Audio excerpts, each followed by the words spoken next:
Ladies and gentlemen, welcome to Woodburn Accountants and Advisors webinar series on developing effective e-commerce sales strategies in China.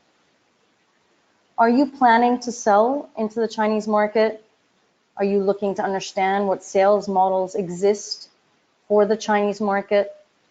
Do you understand the legal implications of distributor contracts and e-commerce laws? Are you looking to communicate effectively with the end clients and consumers in China? Well, this might be a perfect webinar series for you. Woodburn Accountants and Advisors is offering this complimentary series on this subject together with Crayfish and A&Z Law Firm. And hopefully by the end of this webinar series, you'll have enough information and tools to understand the e-commerce market in China much better. But before we begin today's session, allow me to just go through a couple of administration slides. The use of a VPN may be required by certain people living in mainland China, obviously due to the fabulous Great Firewall. I'm also currently on a VPN. Therefore, there may be some technical issues along the way. There may be some disruptions when I speak.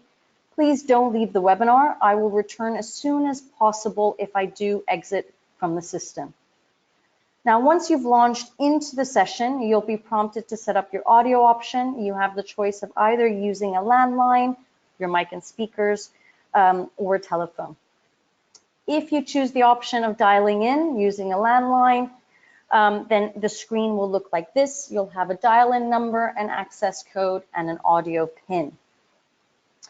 In addition, if you have any questions or comments, please don't be shy. This is the opportunity for you to ask them.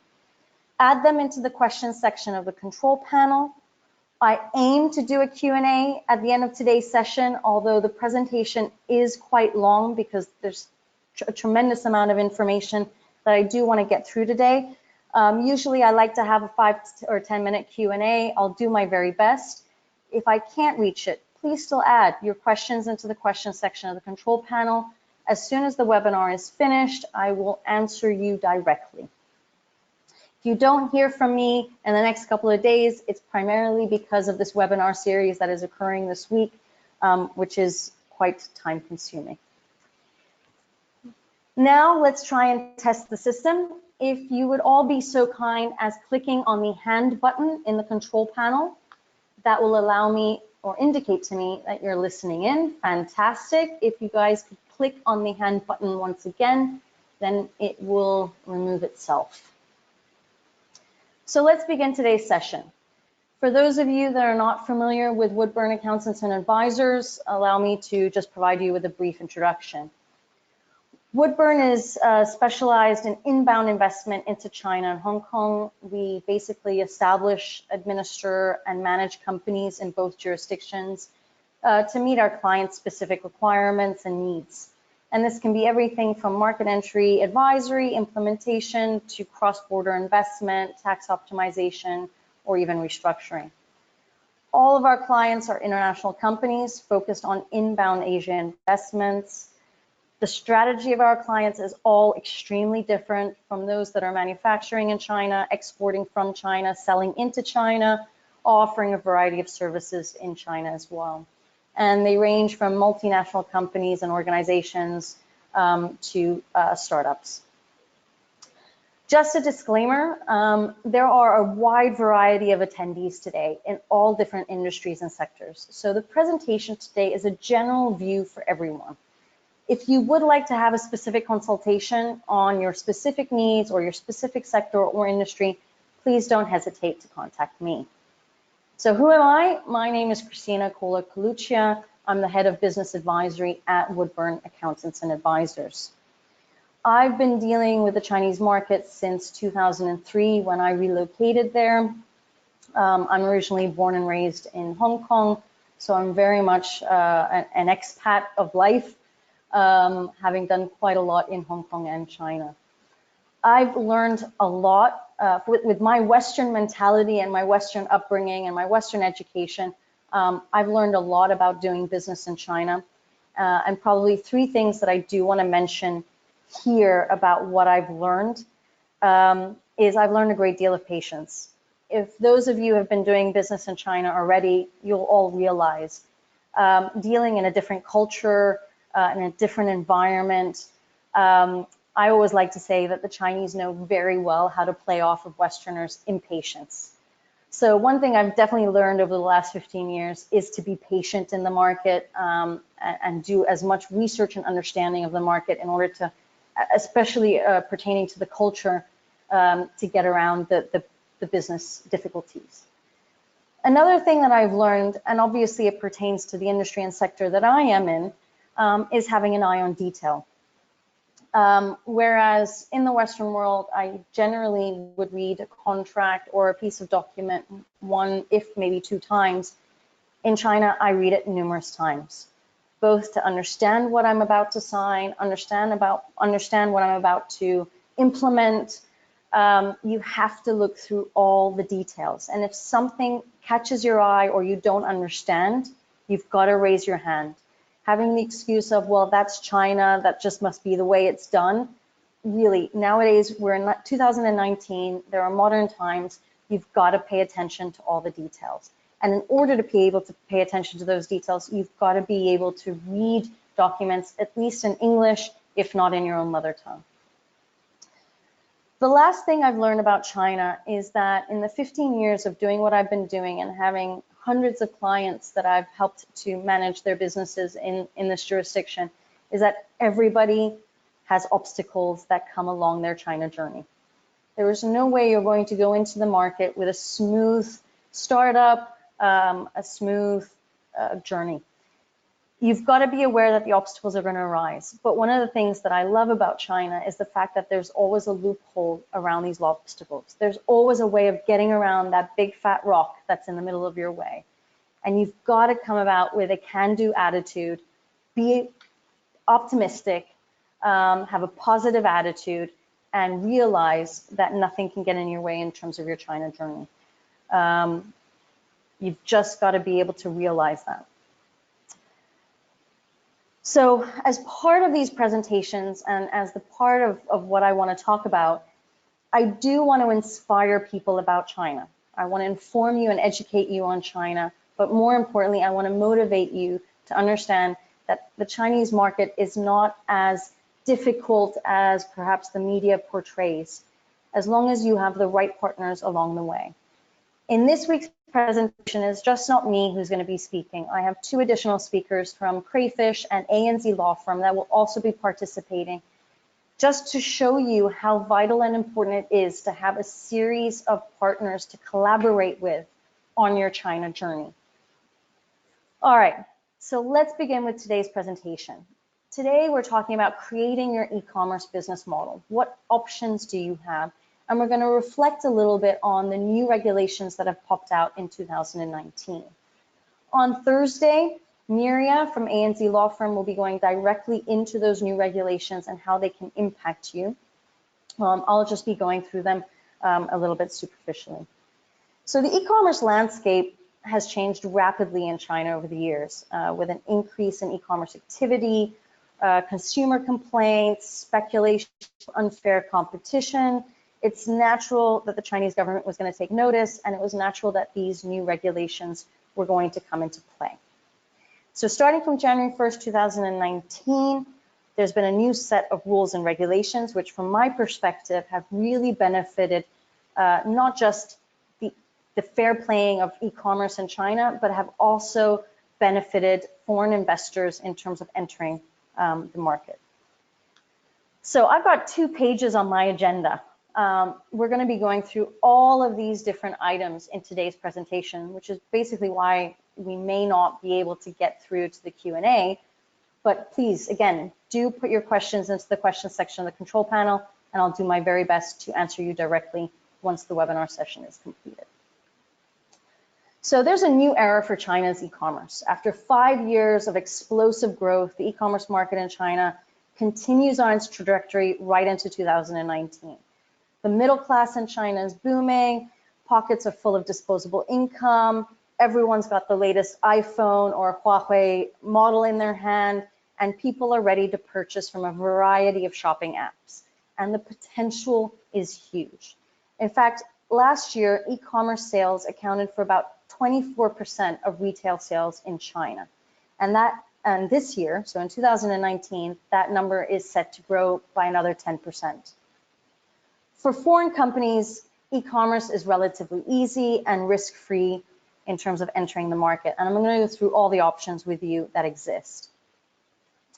So in fact, nearly half of the world's e-commerce sales today, and you can see this from the diagram on the slide, is occurring in China alone. By 2020, next year, it's predicted that over 60% of e-commerce sales worldwide will occur in China.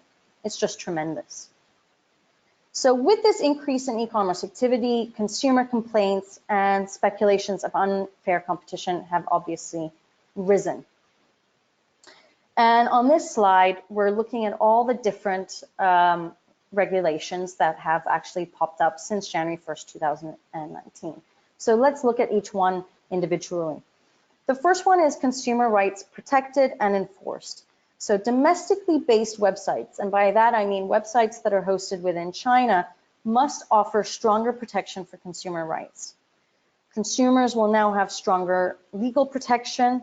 Merchants must clearly disclose any clauses or bundles they have placed on sales and cannot assume consent from the consumer. The new legislation will also protect consumers against fake reviews.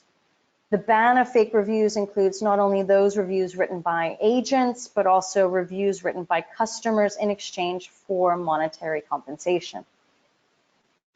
Tax-free cross-border purchases. There's been an increase now in tax-free amounts for cross-border purchases, and a single transaction limit is now at 5,000 RMB. And later on in the year, it will go up to 26,000 RMB.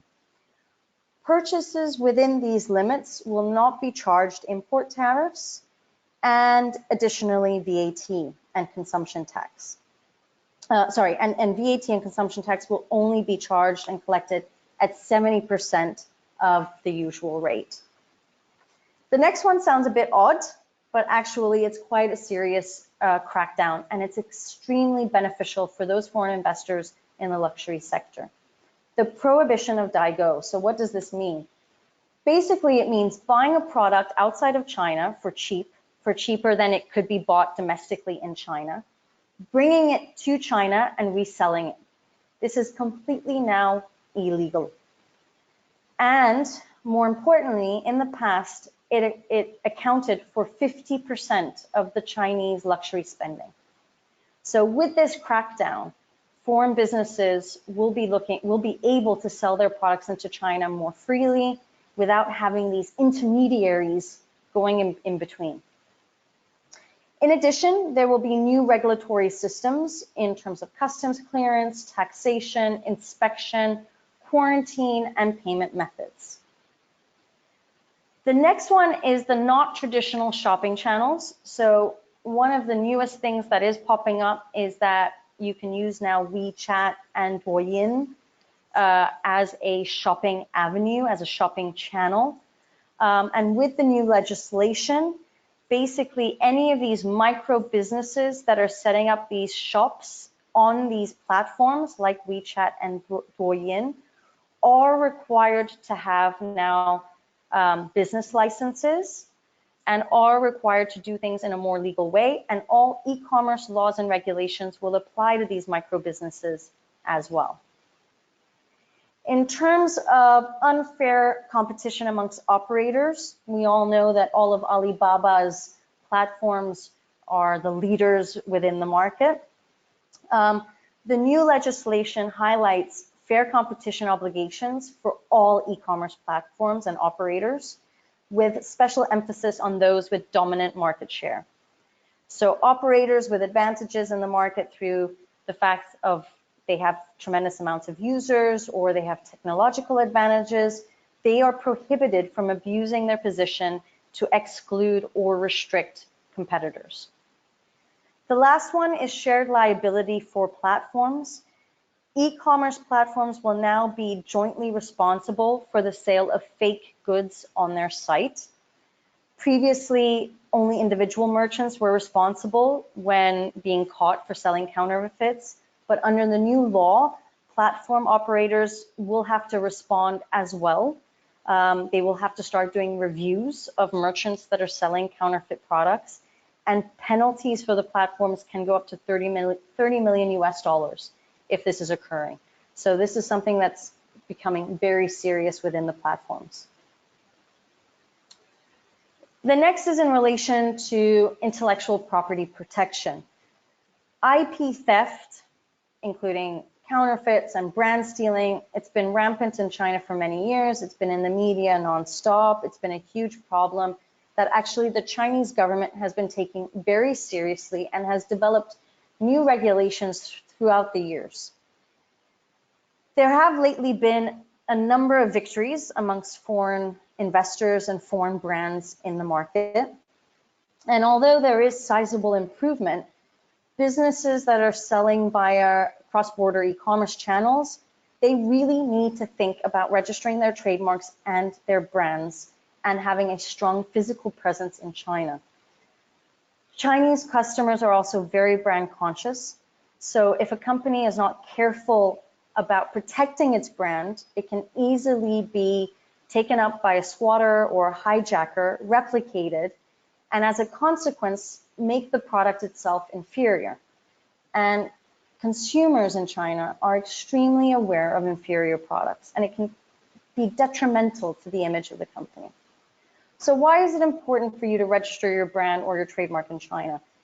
Particularly, first of all, it's so easy to do. It's not complicated, it's not expensive, and one should do it as soon as possible.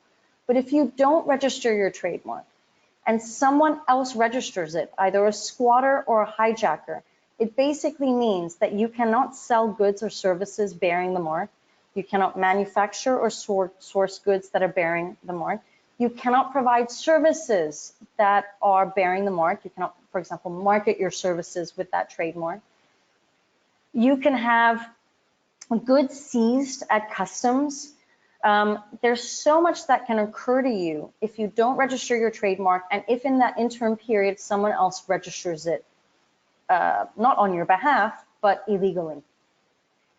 Taking someone to court because they have taken your trademark will just cost you so much more in terms of emotion and money versus doing it yourself right from the beginning. I can't emphasize more how vital it is to register your trademark. The law in China is that it's a first to file principle, so whoever registers the trademark first will then have the application approved. The application does take between 12 to 24 months to get approved, depending on the number of classes you want to register in and the number of subclass or activities that you're registering in. Now, why is this so important in terms of e-commerce?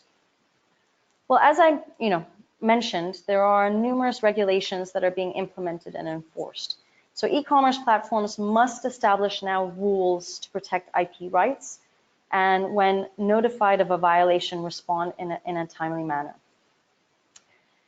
To further strengthen IP protection, the platforms the platforms are basically stating that retailers on these e-commerce sites must register entities with the state administrations for industry and commerce in order to obtain a business license. By requiring this registration, the law aims to make sure that it is very difficult for those who infringe on IP to be caught. So what this basically means is if you want to have your IP, your trademark protected, and you want the platform to observe this, then the platform is saying you need to show us a business license that you are registered in China, that we can then protect your trademark. So it's sort of a dual system. Basically, if you want your trademark to be protected by the platform, you have to show them a business license. And this goes for any type of retailer or micro business that wants to sell, whether it's through any of the social media platforms or any of the other form of e-commerce sites. So what are the benefits of these new e-commerce regulations? Well, the first is increase in business protection, obviously. I just highlighted the main one, which is in reference to intellectual property rights. There's also an increase in consumer protection. And most of all, there's stricter regulations for the platforms to make sure they don't sell fake goods and they keep control of IP for their customers, the retailers. So these are the new e-commerce regulations that have popped up since January 1st, 2019. Now, let's look at the business models that exist. And let's start off with the first question that I get from a lot of my clients, which is, how effective is it developing a China e-commerce strategy from home versus in China? And obviously, there's a lot of pros and cons with that question. And there's no right or wrong answer. But it is important to understand what choices you have in order to build and develop an appropriate strategy for your business. By all means, begin your e-commerce strategy and journey from your home jurisdiction. Try and outsource as much as you can initially, but know that eventually at some point, i.e. your long-term strategy within the market, you will probably want to be local and be in complete control over everything. Here, I have two slides outlining all of the various structures that you can create in terms of a business model. So as mentioned, the first one, you've got a company in your home jurisdiction and you're doing it alone. You're doing it from there.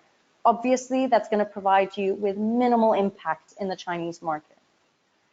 You can use a distributor locally in China that handles your e-commerce needs. This distributor can handle the whole importation of product, keep a warehouse stock, and can also set up all of your e-commerce platform contracts, WeChat accounts, etc. But as Miria from A&Z Law Firm will talk about on Wednesday, it is important to have very strict and bulletproof contracts with your distributor in case you want to exit that type of contract. So if that is a type of business model that you want to create, please do listen in on Miria's speech on Wednesday about how to protect yourself on that. You can also outsource to a marketing and branding agency to handle all of your e-commerce needs. And basically what this means is the marketing and branding agency, although they won't act as a distributor in terms of product flow, they will help you to set up the WeChat accounts. They will help you to control also the e-commerce platforms. The disadvantage here is that they won't help you with the product flow. So you will need to use somebody who helps you with the trade flow of your products, importation, customs clearance, warehousing, etc.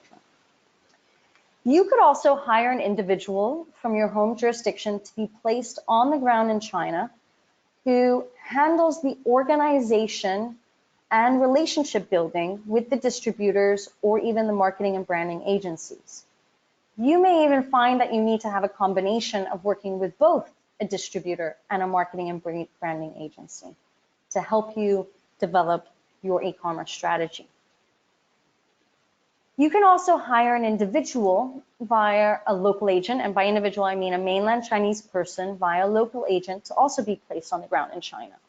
So the previous option, option 4, is looking at hiring a Westerner who comes into China, is on the ground in China, and is maintaining all of these relationships.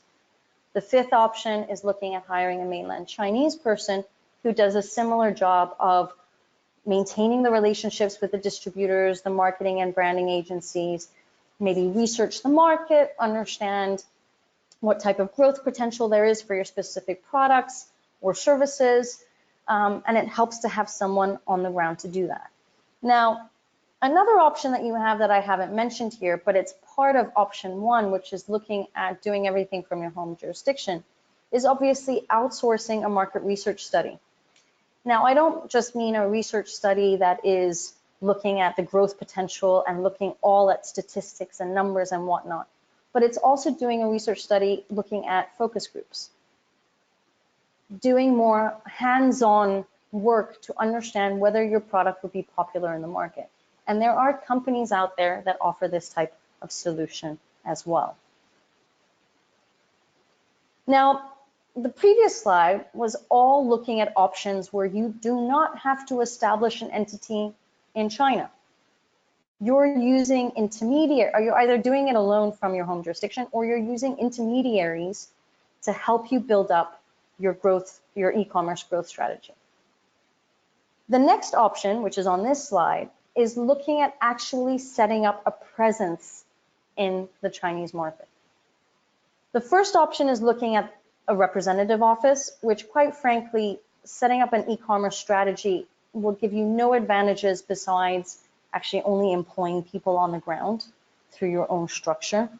In that case, my recommendation would be to use intermediaries instead.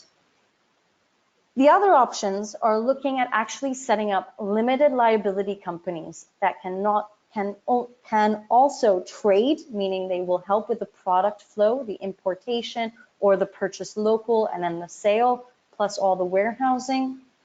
But also, they will set up and control all of the e-commerce platforms, WeChat accounts, social media outlets, domain names, etc., etc., etc. So you can set up a wholly foreign-owned enterprise. Unfortunately, this option does not allow you to trade. You're looking there more at service entities. If you're looking at actual import, export, and domestic trade, you're looking at setting up a foreign invested commercial enterprise, a FICE. You can also have the option of setting up a domestically owned enterprise. If you find a reliable mainland Chinese person in China that you've hired for a certain period of time, and now you want to legalize everything, but you're in such a rush, you want to do that with him and then convert it to a FICE, by all means you can do that. Just make sure you do the conversion into a FICE at a later stage, that again, you have the control in your hands. If you allow this mainland Chinese employee to do it on your behalf, all the control remains with him, and you are basically financing him for the business that you're setting up. The last option is a joint venture, and usually I leave this as a last option because joint ventures are like marriages, and if you look at divorce rates nowadays, it's not very optimistic. If you have the ability of doing it on your own and going into the Chinese market and setting up your own FICE, that would be the recommended route because you would have all control in your hands. However, if you are in a sector that is restricted or prohibited, then you will have no choice but to use a Chinese joint venture partner. If you are in an industry or sector whereby the market is saturated and there is too much competition and you want to join together with a partner that is already in that industry or sector, it makes sense. By all means, do it. But similar to the distribution point, make sure you do a background check and due diligence on these types of joint venture partners, that you know who you're going to actually get married to, and you get all of your contracts, joint venture contracts, shareholder agreements done by lawyers in China that can aid you along your China journey with these types of negotiations. Now, very simply, how can you analyze what fits your commitment level, risk level, and your business activity? I think there are 3 points that you should think about. One is liability. With each of the business models that I've just mentioned, what is the liability that you're going to incur? For every industry and every sector, it's going to be a different answer. But think about the liability you're going to have going into the market. And there's always going to be a trade-off. The more liability you have, obviously the more risk you have, but the deeper commitment you have into the market. Flexibility. You want to create a structure for yourself that allows you to be able to always bid and potentially win on projects. I have too many clients that are so scared of the Chinese market that they go with the least commitment level into the market, and then they lose out on all the potential opportunities that exist because they don't have the right structure in place in China. You've also got to think about marketability. Image is everything to the Chinese, whether it's the Chinese company or a Chinese consumer, all right? They want to know that the structure you have in China is valid. And I'll explain some points about this when we look at setting up WeChat accounts as an example. So definitely think about liability, flexibility, and markability of the structure that you are developing. Here, I've listed a very simple conclusion. But basically, whether you do it from home or you do it in China, if you do it in China, it means you want to generate revenue in China.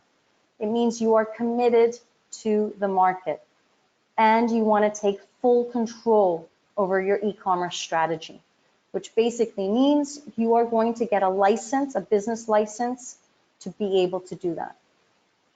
If you're doing it from home, it means you're testing the market, you're researching the market. At the moment, there's no need to generate revenue. So you're going to choose the avenues that are on the first slide that I went through, where there is no physical entity in China. You're going to use third parties or individuals to help you start your growth. So the question then comes down to, for all of you that are on today's session, at what stage are you in for your e-commerce strategy?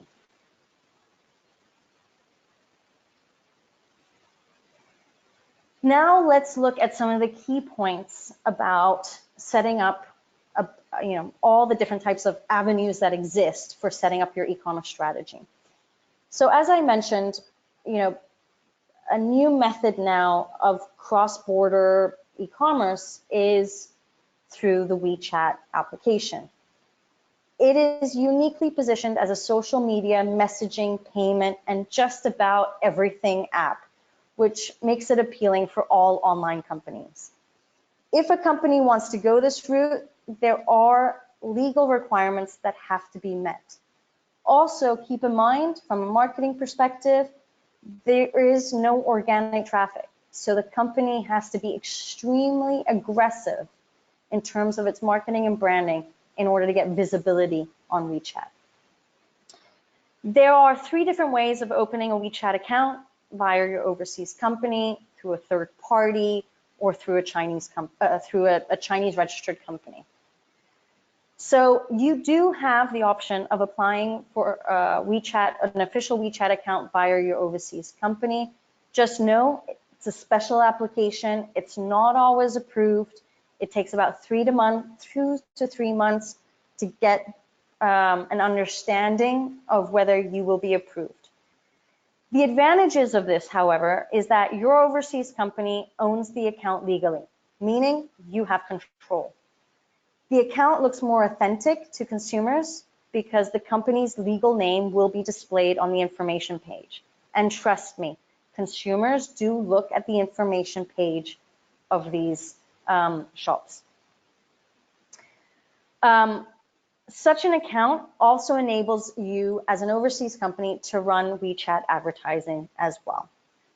Now, the disadvantages of this is obviously there's a higher annual verification fee by 10 cents, which, the number doesn't look so big, but when you compare it to the other methods, it's quite big.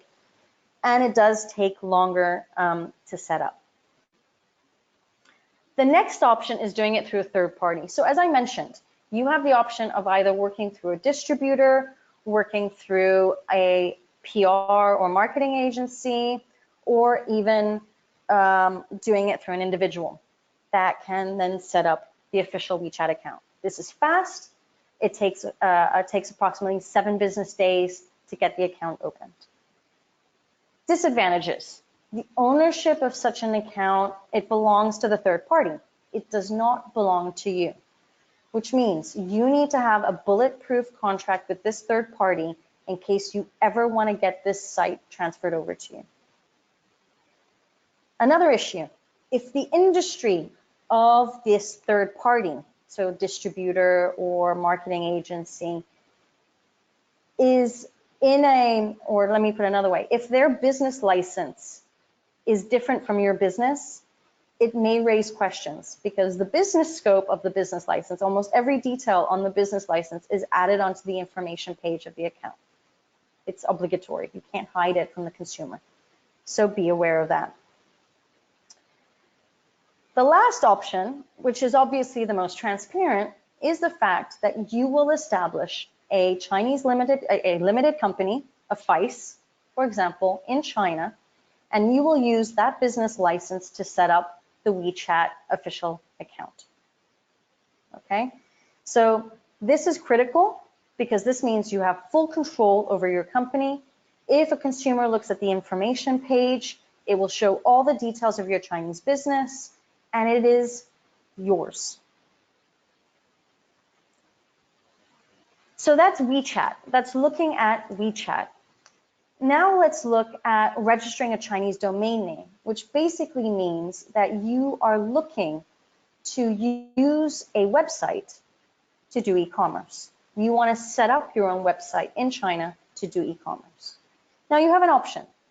You can keep your website that you have today, which is probably a .com, .net, or whatever it might be, but be wary that this type of website might not come up in the search functions on the various Chinese search functions.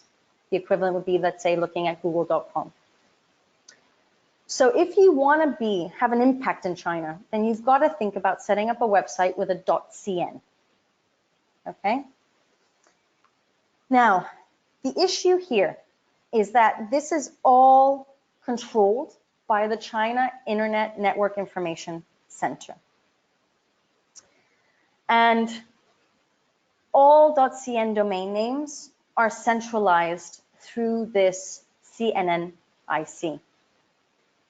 How to register your .cn name? There are more than 60 registrars that are accredited by the CNNIC, which basically means that you can register right now on, for example, I believe even daddies.cn to register your .cn domain name. It can be done straight away. You can register your .cn domain name with a company that's located outside of China, with a company located in China, or with an individual that is either located in China or not located in China. So you have a tremendous amount of options available to you to register your domain. Registering your domain is very similar to registering your trademark, your brand, all right? If you want to register your .cn domain name, it is a first to file principle, exactly the same as your trademark, all right? The question that you have to ask yourself is, do you need a .cn domain name? Now, I'll use Woodburn as an example. I'm not a retailer. I'm a service-oriented company. My clients are, or at least the decision makers of my clients are all based actually outside of China. So for me, it is much more critical that I have a .com website, that it comes up in the various Western search functions, because that is what is my target market. If your target market is the Chinese consumer, then you will most likely need a .cn domain name. And the key thing is then registering it straight away. Now, there are a lot of scams that do occur with .cn domain names. I generally get on a monthly basis about 2 to 3 of these emails stating that a tech company has received an inquiry from a firm that is looking to register woodburn.cn. Now, as this is not my marketing strategy, I ignore these emails. I don't care if someone else registers woodburn.cn. It will not impact my business because that is not my strategy. However, if you get one of these emails and your strategy is that you do want a .cn domain name, you've got to register it ASAP. Generally, I would recommend that you don't reply to these emails, but just register it through one of these certified registrars to register your domain name, and do it straight away.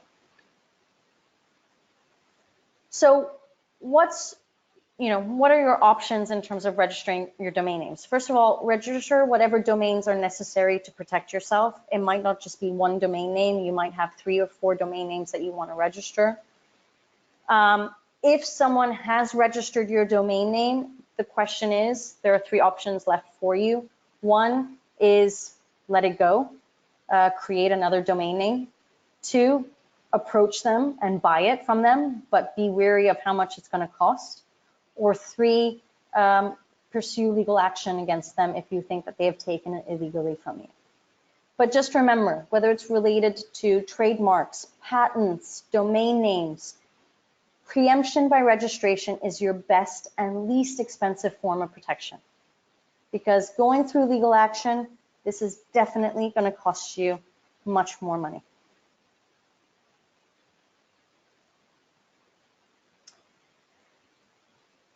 The next question comes to, now you've decided, do I need a Chinese domain name or not? The question that you have to then ask yourself is, what are the requirements for having your own website hosted in or outside of China? As highlighted before, I don't think there's a right or wrong answer here. It really comes down to the level of commitment one wants to make into the market. Now, a website hosted and operated from outside of China, it requires no licenses in China.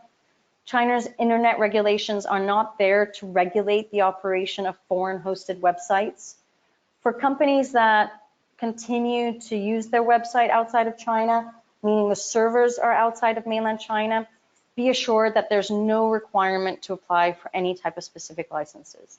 However, you've got to be aware that a website hosted outside of China, which obviously seeks to cater to the Chinese market and the Chinese consumer or the Chinese company, will be subject to certain challenges. Increased slowness and dormancy, and the potential of having China's firewall acting as a true barrier to the site. China's firewall is supposed to be centered on blocking any undesirable local and/or foreign website. However, the standards for blocking the sites are not transparent, and some sites may be readily available one day but not available the next day. So be wary that this could be something that pertains to you if you keep your website outside of China. Compared to a website hosted outside of China, a local website hosted within China can be faster and obviously more stable for end users. However, a website hosted within China is also subject to full licensing requirements.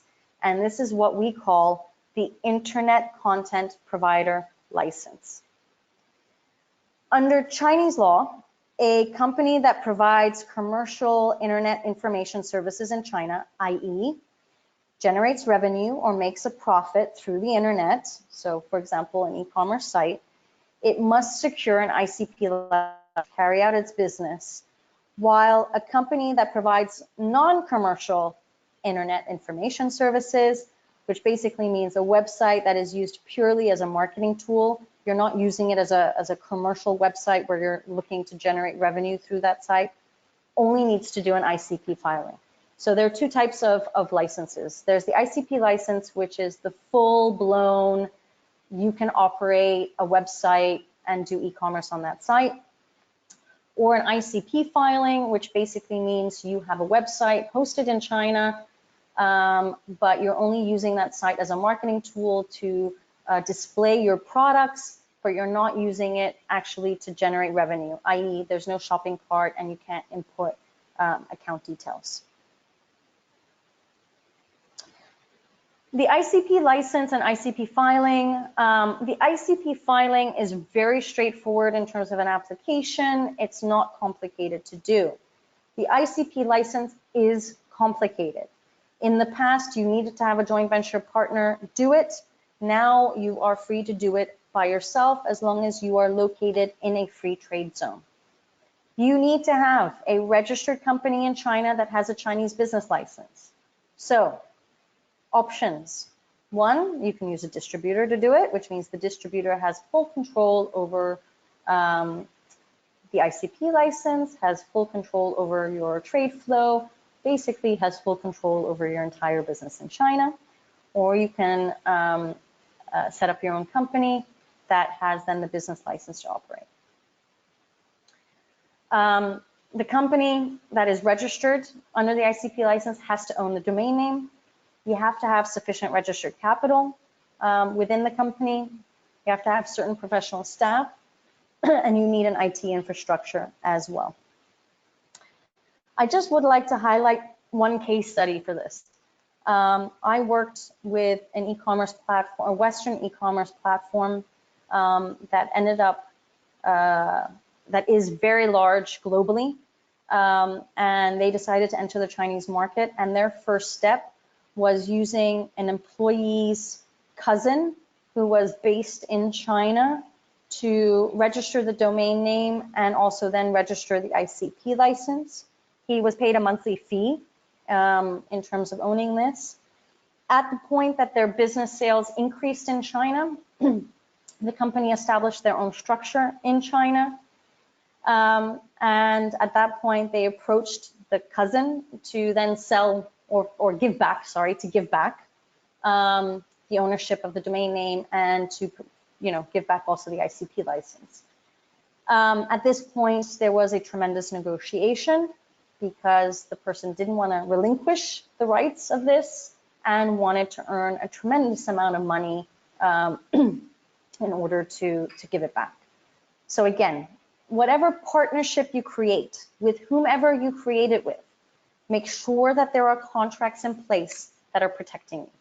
Otherwise, there's no point in going into the Chinese market when at a later stage, you're going to have to pay tremendous amounts of legal fees to get yourself out of this situation. There are other forms of online business. There's online advertising, which has its own regulations.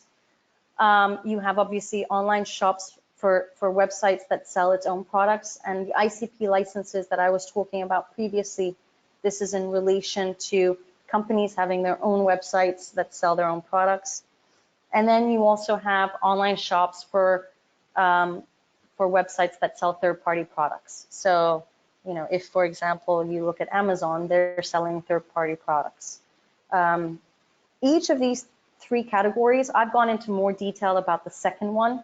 If you are in the other two, I don't have time today to go through the requirements for those types of websites, but if you do have specific questions about that, please do let me know. So far in today's presentation, we've looked at the new regulations on e-commerce that have taken place January 1st, 2019. We've looked at the various business models. We've looked at the key structures that are needed to do e-commerce, looking at the social media aspect, which is WeChat, looking at having your own website, which entails having your own domain name, building up your website either inside or outside of China, getting an ICP license in terms of operating that website in China. The next is obviously now looking at e-commerce platforms, right? And I've highlighted here an example of looking at an e-commerce platform, which is Tmall. And the reason why I'm looking at both of these platforms is because Tmall has done something I perceive as very clever for foreign companies. On the right, you have Tmall Global. On the left, you've got Tmall.com. Tmall Global is a website that is not located in mainland China. It is a website that is located outside of China that caters to Chinese consumers and allows foreign investors who are not yet willing or committed to register an entity in China to set up on Tmall Global and start their testing and their research in terms of whether their product will be able to sell. Tmall.com is obviously hosted and based in mainland China. One of their requirements is that you must have a Chinese legal entity to set up an account with them. You have to have a corporate bank account. Your trademark needs to be registered in China. You should have a warehouse within China, and shipment and delivery should also be within China. I think Tmall has been very clever in terms of setting up these two different systems because it allows companies who are at whichever stage in their China journey to test and operate and sell to the Chinese consumer. So this is a great advantage that has been created. The other option is looking at Chinese-based intermediaries, so looking at hypermarkets, at vertical specialty places, looking at flash sales. For a foreign company looking to sell their goods electronically through an intermediary, so B to C to C, there are these three main marketplaces that exist. All three provide low risk and requirements, as the marketplace takes the burden of the storage and the distribution. The marketplace is also already familiar with consumer demands, but the downfalls are that there are limited product categories, there's a lack of branding control, and the products must be sold at a wholesale price to the distributor. So for some of you, this might not be an option that you want to look into. Now, these are just a couple of examples of e-commerce platforms in all the categories that I've highlighted. You have the WeChat stores, which is the social media angle. You've got the flash sale websites, the specialty marketplaces, hypermarkets, and the online stores or malls. You've got to create your strategy and understand the requirements and criteria for joining and participating in any of these platforms. Depending on the product that you're looking to sell, it may be advantageous to consider an array of websites, like Bebe for babies and children, or Yiguo for fresh foods, or other platforms. You've got to look at the funding. Tmall Global, JD Worldwide, Tmall Local, JD Local, looking at any of these different platforms, you've got to understand what are the startup costs and what are the maintenance fees. They are increasing their fees annually. Their commission rates, in some cases, are outrageous. That if your sales are peanuts at the moment, I wouldn't necessarily go through these bigger sites. You may want to go through more specialized platforms. You want to look at a market development plan, right? The platform will have a major impact on the brand, the product's image, etc. So you do definitely want to create a strategy for each of the platforms that you're going on. And you've got to understand what the regulations and operations for each of these platforms. Now, you don't have to just choose one. You don't have to be like a joint venture, be married to just one platform. If you feel like there are a number of platforms that will suit you so well, then work on a multi-channel strategy, right? You don't have to be fixated on just one strategy. Now, on the next slide, I've just given a very brief comparison of Tmall, JD, WeChat, Kaola, to give you a bit of an understanding of what are the entry requirements, entry costs, commission fees.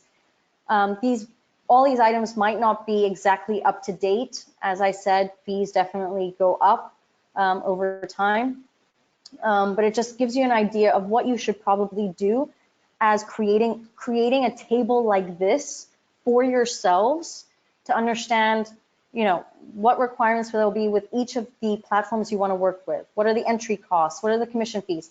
You should be making your own comparison and looking at the advantages and disadvantages associated with your own company that will suit your needs. So finally, we are on the last slide, the summary of today's slide. So what are your next steps?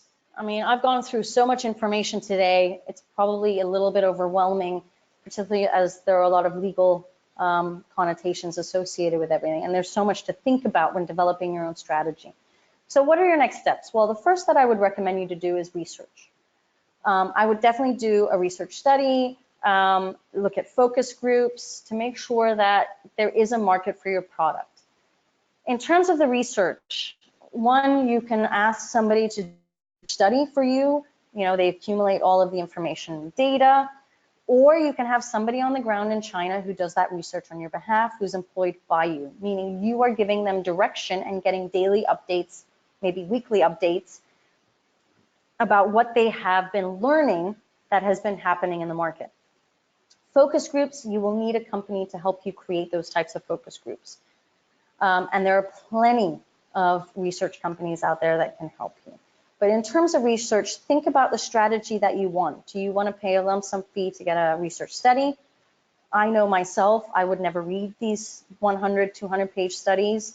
I would probably only read the executive summary. So is the cost of that worthwhile versus having someone on the ground who would physically go out there and where you would get daily updates, you would know what meetings are being made, and all of that information and data belongs to you. It's a choice of yours. Build a network of people and companies with China experience. I think one thing that is beautiful about people who have had an experience in China is that everyone wants to share it. And predominantly, they want to share their worst experiences, i.e. what you should not be doing in China. Everyone wants to talk about it because it is truly fascinating. You have the option of talking with chambers of commerce. So from whichever jurisdiction you are based in, there will be a chamber of commerce in Shanghai, Beijing, maybe even in Guangzhou that you can communicate with and get ideas and get a buildup of a network. When you go to China, and please do go to China to actually physically see the market. When you do go to China, get a Chinese SIM card, get a phone so that you can actually download all of these apps yourself and see how they work and they function. You will need a Chinese SIM card to be able to do that. Definitely download WeChat, particularly when you build up these network of people, because nowadays people don't actually give out name cards, they just want to add you on WeChat. Build up your network of people, share stories, listen to stories, garner the experiences that everyone has had so that you have a better understanding of how to get into the Chinese market. And that relates to number one. It's always easier to do this type of building of a network when you have someone on the ground who can actually do it. The next step is, once you've got 1 and 2 down, create your strategy. Create your marketing strategy, create your e-commerce strategy, create a general sales strategy. Create your budget. This is something that's absolutely critical because you might not have the investment capital right now to actually set up a company in China, which means you have no other choice but either to work through a distributor, an agency, to help you set up all the various structures. So create a budget, understand how much capital you have to spend in order to set up all of these online systems. I have a rule, 2 rules, which are follow the rule of simplicity and give yourself freedom. Don't create complex structures in China. Create simple structures that you can maintain, follow up on, and that you understand. The minute you start getting into complex constructs, you're going to get lost and there's going to be nobody who's going to get updated on how everything works. Create structures that give you freedom. Freedom to grow, freedom even to go back a little bit. You know, in China, as I mentioned, there's a lot of obstacles that will arise. So you want a structure basically that brings you 3 steps forward, maybe brings you back 1 step, brings you then further 5 steps. You want this freedom to be able to move along your journey. Chase every opportunity. In order to be able to chase every opportunity, you need to make sure that you have a structure in place that you have the ability to chase that opportunity. Don't accept every opportunity without having done your research on what that opportunity means and what the consequences will be and what the return of investment will be. Maintain leverage over others. Knowledge is power. Keep yourselves updated on regulations, on laws, specifically pertaining to your industries and your sectors. There are thousands of new regulations that come out on an annual basis that are generalized, but are also very, very industry specific. So make sure you maintain that type of knowledge. My rule of thumb, if you do online research, is make sure you read things that are all within the last 1.5 years. So don't read anything from 2017 by now. It will be outdated. If you're going to read at anything, look at January 2018 onwards, but make sure you're looking at any of the updates. For example, the e-commerce laws came out in January 2019. Last but not least, watch your investment. Whether you are working with a distributor, an agency, you've got staff on the ground, whether it's a Westerner or whether it's a local, pay attention to your investment. Don't just create excuses like time zone differences and it's too expensive to travel and I don't have time to travel. If you are going to do the research, build a network, create a strategy, create a budget, create a structure, and follow opportunities, then please just also watch your investment along the journey. It is extremely exciting to see how the growth develops. Now, I've seen quite a few people log off already because I've hit the hour mark, so I won't have time to go through a Q&A session today, but if you have listed questions, I promise you I will go through them and email you directly the answers to those questions. I want to thank everyone for joining me today. If you do want to contact me directly, you can contact me at info@woodburnglobal.com or Christina@woodburnglobal.com. You can also subscribe free of charge to our newsletter on our website or all of the social media platforms that we're on. We are daily updating with different resources in terms of publications and webinar recordings, etc. Last but not least, there have been a tremendous amount of people that have registered for today's webinar session. If you've really enjoyed this session and you've gotten use out of it, please do come and join us for the following 4 sessions. All of the sessions are being recorded, and everyone who has registered will receive the link to the recording as well as the PDF of the presentation. So be aware you're not going to miss out on this. Tomorrow, we're going to talk about communicating with consumers, communicating with companies. On Wednesday, we're talking about choosing a Chinese partner. What are the red flags? Avoid scams. Thursday, we're going to look at the legalities of e-commerce in much greater detail. And last but not least, on Friday, we're going to look at the practicalities of actually doing an e-commerce workflow. So what does it mean from start to finish about shipping a product from overseas into China, looking at taxes, customs, etc. So if any of these topics reign interest to you, please do join us. I want to thank everyone for coming out today, and I look forward to seeing you all again very soon. Thank you and goodbye.